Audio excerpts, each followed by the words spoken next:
Good morning, everybody. We're live here from the birdhouse, and it is the end of May. It is Saturday, May 28th. We are in Memorial Day weekend, and today I thought I'd go over some cavity nesting birds. There's a lot of nesting activity going on right now, including birds in your backyard, in birdhouses, and also out in some natural cavities like hollow trees. And so I thought I'd share with you the cavity nesting species that we do have here in the area. And as always, we love to see your comments. You can always say just hello. We love to know what kind of things you're seeing out there in your backyards or when you're out hiking. So you can put those in the comments. And of course, if you have any questions, throw those in there as well.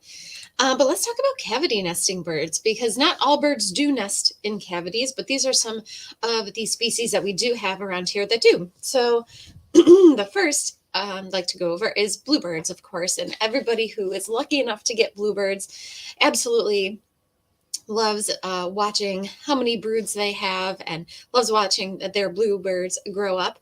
It can be hard to get bluebirds because they do like a wide open habitat. They like tall grasses, they like fields, meadows, that kind of habitat. So as far as a backyard bird goes, they can be really hit or miss with people. Some people are actually lucky enough to just get them coming to their feeders but not nesting. So it can be a mixed bag. But if you are by a very wooded area, the odds of you getting bluebirds is probably not that good because they do like the very open kind of grassland type of habitat. So this is your typical bluebird habitat here, wide open space, farm fields are a great place to look for the bluebirds. And they do nest in bird boxes, of course, and they'll also nest in tree cavities, empty tree cavities. This is your typical bluebird nest, and they use a lot of tall grasses. They weave them all together. So they have a pretty neat looking nest. So some of these birds have nests that are kind of all disheveled and in disarray, but the bluebird's nests are pretty neat, nicely woven together, and they have blue eggs, just like a robin does. They're in the same family, the thrush family, as the robin. So they do have eggs that look very similar. And the bluebirds can have 2 or 3 broods a year. And as far as what everybody has been reporting is that they are with their first brood right now. Eggs have hatched, and the parents are actively feeding the young. And of course, you can feed them mealworms as their preferred type of food. So it sounds like the young haven't fledged yet, but they probably will very, very soon. And what's neat about bluebirds is that the young from the first or second brood will usually stick around and help raise the other young that will come further down the line. So that this first brood here, once they fledge, they'll probably stick around with their parents and help raise the next brood that comes about. So they have a nice family structure going on, at least for that first year. So bluebirds are definitely out and about, and they are definitely nesting. Last year, I didn't get any bluebird houses out until this weekend, actually, Memorial Day weekend, and I still had luck with attracting some. So if you're interested in attracting some bluebirds and you think, well, it might be too late, you still will have some time. They start nesting pretty early. They're one of our earliest nesting songbirds. Sometimes they'll start nesting as early as late March, depending on the weather, but you still have some time to put out some of these birdhouses. So it's not too late. And then here's your bluebird again. So gorgeous, gorgeous birds that are cavity nesters. And if you're lucky enough to get bluebirds in that wide open habitat, most likely, you might get tree swallows. So this is another cavity nester. They will go into the same type of house as a bluebird, and that's going to be any kind of house that has an opening that's at least 1.5 inches in diameter, so they can squeeze in there. Tree swallows seem to like the houses that have a circular entrance hole. We also have sparrow resistant houses for bluebirds that have a rectangular hole that bluebirds seem to really like, and the tree swallows do like that circular hole for their house. And you can tell you have a tree swallow nest because they use a lot of feathers in their nest building. So they'll pluck out some of their own feathers and they'll use that to line the nest. So they'll weave a bunch of grasses together, and then you've got a whole bunch of feathers here. And that is a sure sign that you have yourself a tree swallow. And if you put out bluebird houses, you might very well get house sparrows. And house sparrows can be difficult for people because they will sometimes take over bluebird houses. They are known to, sometimes not only take over the nest, but destroy the eggs or even um, kill the young or kill the female bluebird when she's sitting on the nest. So they can be pretty brutal, but it's not only house sparrows that will do that. Wrens can do it too. So house sparrows get a really bad rap about that, but also wrens are known to do that as well. So they're not all sweet and innocent. The thing about house sparrows are not a native bird, so they are an introduced species, meaning that they are considered invasive. So you can actually remove the nest of the house sparrow. You can remove their eggs. You could remove the birds themselves if you want to from that nesting cavity. So with most birds, you absolutely can't do that. They're all protected. But house sparrows, the European starling, and pigeons are not protected. So as far as house sparrows go, they're cavity nesters, and this is what their nest looks like. These are pretty neat. They usually use kind of a mix of different things to build their nest. Sometimes you might even find like pieces of plastic in there, like cellophane or pieces of plastic bags woven in. So they'll sometimes use that kind of thing as well with their nest building. And their nests are going to be more messy as far as what's inside them. You might find droppings and that kind of thing in the nest. So this is your typical house sparrow nest. And if you are having house sparrows go into your bluebird house, or if you're worried that they might take over a bluebird house, you can always put out what's called a sparrow scarer. And they're contraptions that look like this. They're reflective strips of tape that will hang down on top of the house. The idea behind this is that birds in general don't like shiny, reflective objects. It scares them away. If you have bluebirds that have established a nest, so meaning they've built the nest and they've laid at least an egg in that nest, you can put up a sparrow scarer, and that will help scare any sparrows away from the house and will discourage them from trying to use it. But because the bluebirds are established, they won't leave the nest. So we do now have actual sparrow scarer kits. And so if you are experiencing some of this competition between bluebirds and house sparrows, you can put up one of these scarers, and that can absolutely help keep them away. Another thing you can do is put your nest boxes in pairs, and that can help. So if you've got two houses that are usually within like 10 feet of each other, that can alleviate some competition there as well. So sometimes bluebirds will use one and the sparrows will use another, or bluebirds and wrens or tree swallows and house sparrows. So, you can alleviate some of that nest site competition by putting out more nesting cavities as well. So if you ever see a bluebird trail or a meadow where things are in pairs, that's the reason why it does help alleviate some of that competition. Purple martins are another type of cavity nesting bird that we have here. And unlike some of the other birds I've mentioned, the purple martins can be pretty difficult to get.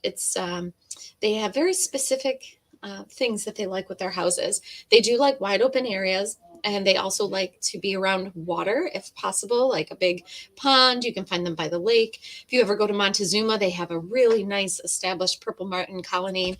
And purple martins are the kind of bird that like to nest all together. So your typical purple martin house will have multiple cavities in it. And here you can see there's a purple martin house, but then there's also gourds. So they do nest in gourds as well. If you ever see a pole with a whole bunch of hanging gourds on it, those are for purple martins as well. So they do like to nest all together. They can be hard to attract just to kind of get established because with houses like this, the holes are nice and big. So you might get starlings in them. You might get house sparrows in them. So they can be hard to establish, but once established, they come back to the same place every year to nest. So purple martins can be hit or miss. You definitely want to maintain the house to keep some of those other birds out, like the starlings and the sparrows. And you'll find usually that early in the season, the houses will have doors on them, so the cavities are closed off.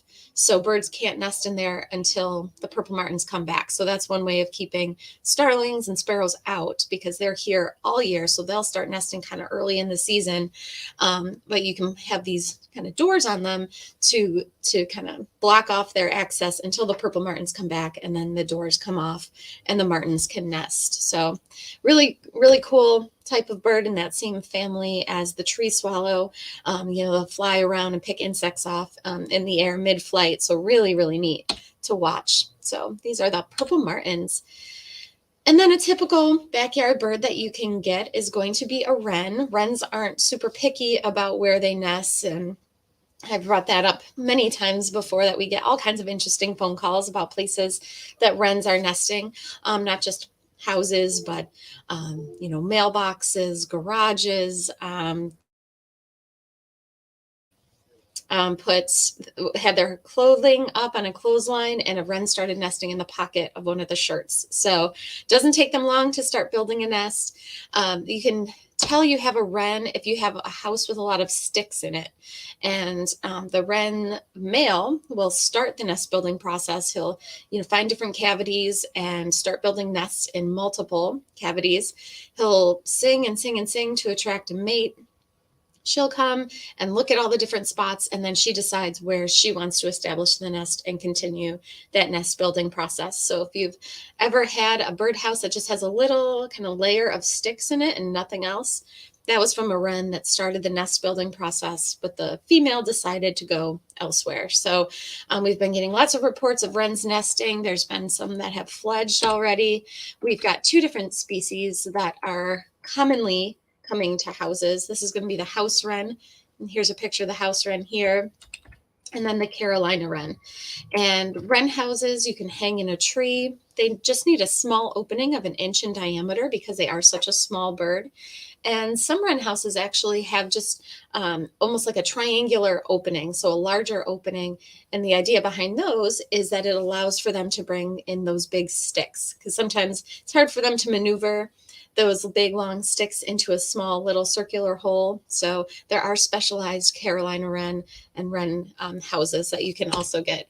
So here's your Carolina wren, very prolific singer, and you can hear them singing all season long. They're very, very vocal. And then here's your house wren, showing off that common wren posture with the tail sticking right up in the air. So and then there's chickadees. Everybody loves chickadees, and they are cavity nesting species. And chickadees will tend to have just one brood a year, but they can have several eggs in that brood. And they will nest in a smaller size house. They'll sometimes nest in wren houses. They need an opening that's 1 inch and 1/8 in diameter, so they can usually squeak into a wren house depending on the size of the hole that's in there. And chickadees build a nest that has a lot of moss. So here's a typical chickadee nest here. They don't build a really tall nest. They're just kind of a short, small nest with a lot of moss. And here's a few chickadee chicks here sitting on their little nest. So as far as chickadees go, some of them have started the nest building, and some have fledged already, but there is still some time.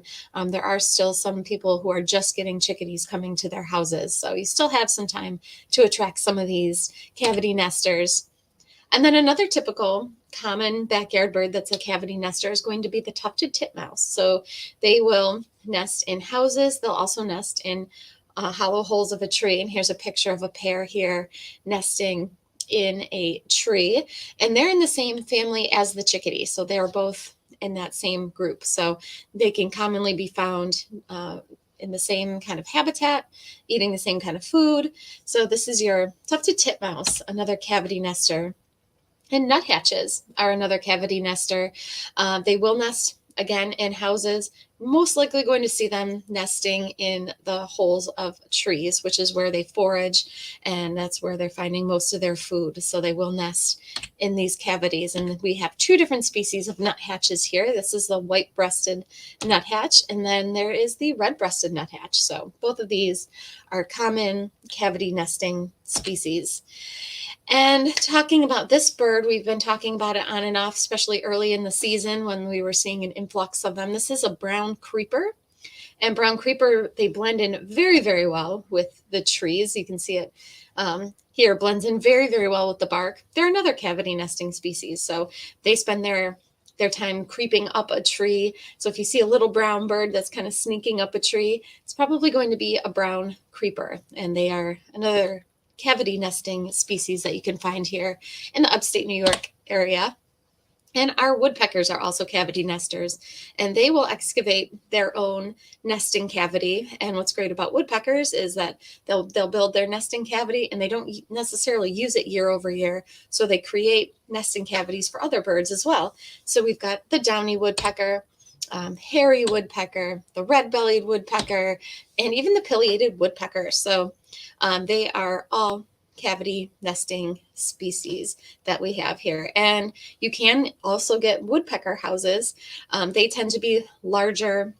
Woodpeckers don't build a nest like most birds do. They will just lay their eggs in the inside of the tree that usually has wood chips there to kind of pad the nest. So if you buy a woodpecker house, you'll find that usually they come with some wood chips that you can put along the bottom to kind of give those eggs a little bit of padding. So here are some of our woodpecker species that we have that are cavity nesters as well.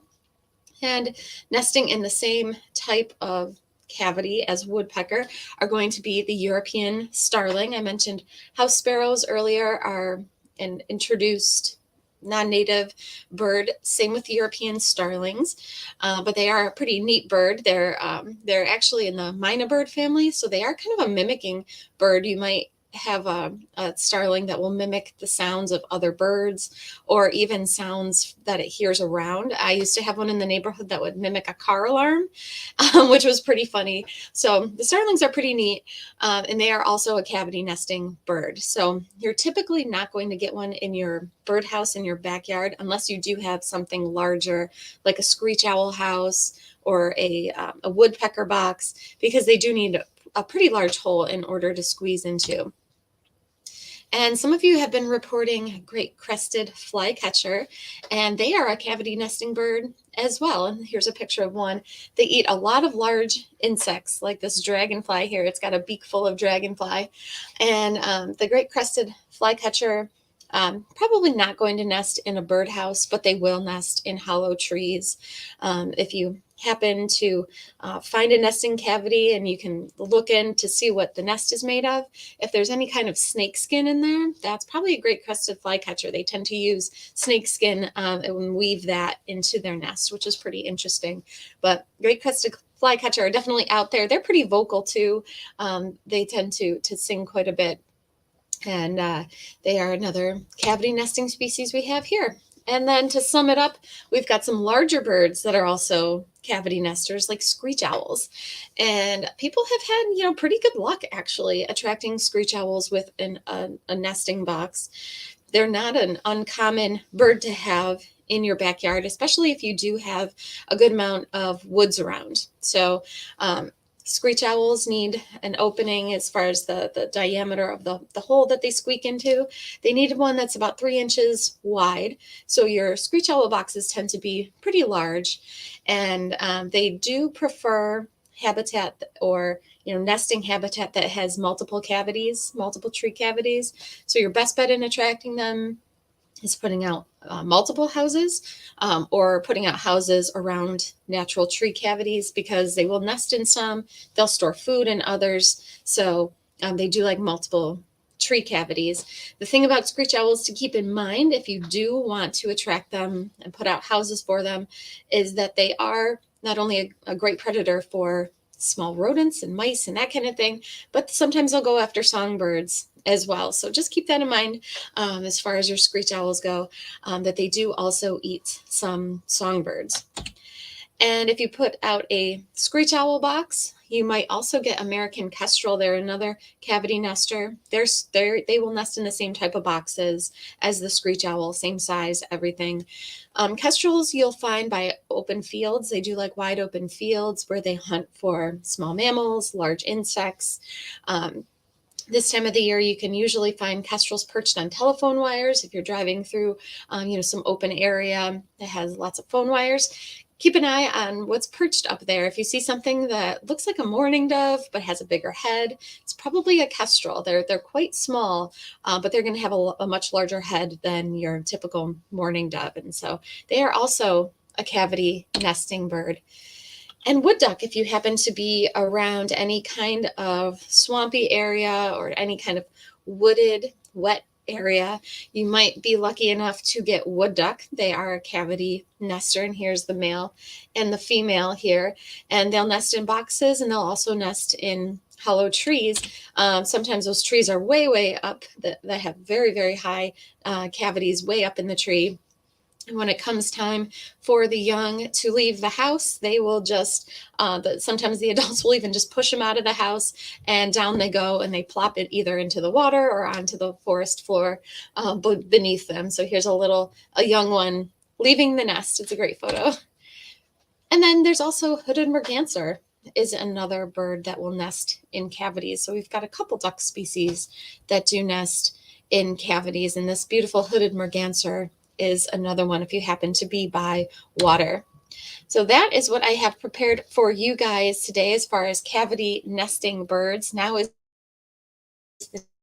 walking through the woods to keep your eyes out for some little chirps coming out of holes in trees. As far as woodpeckers go, like the pileated woodpecker, the young will stick their heads right out of the tree and squawk.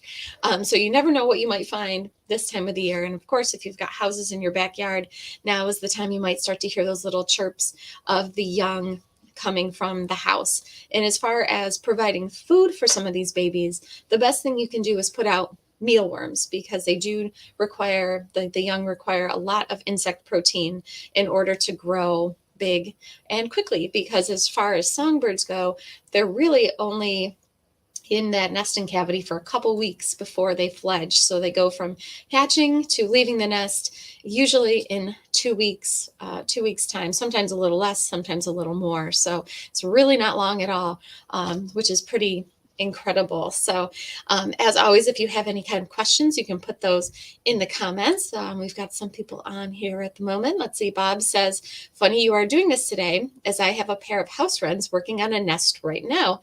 I checked with a camera this morning, and building is still in progress. And of course, a lot of singing is going on. So Bob has some house wrens that are just preparing to nest. So definitely still have time to put out those birdhouses if you're interested in attracting some of these cavity nesters.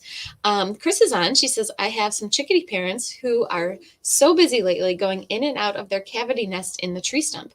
I can even hear the little babies chirping quietly when they're being fed. Aw. So Chris had chickadees nesting in a tree stump in her yard, and it sounds like those eggs have hatched. So pretty exciting time this time of the year.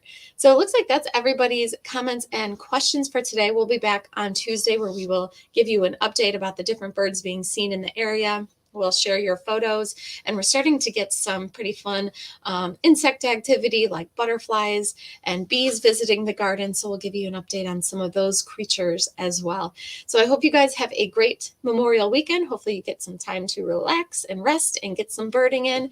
And we will see you on Tuesday with another broadcast, and have a great weekend. Bye-bye.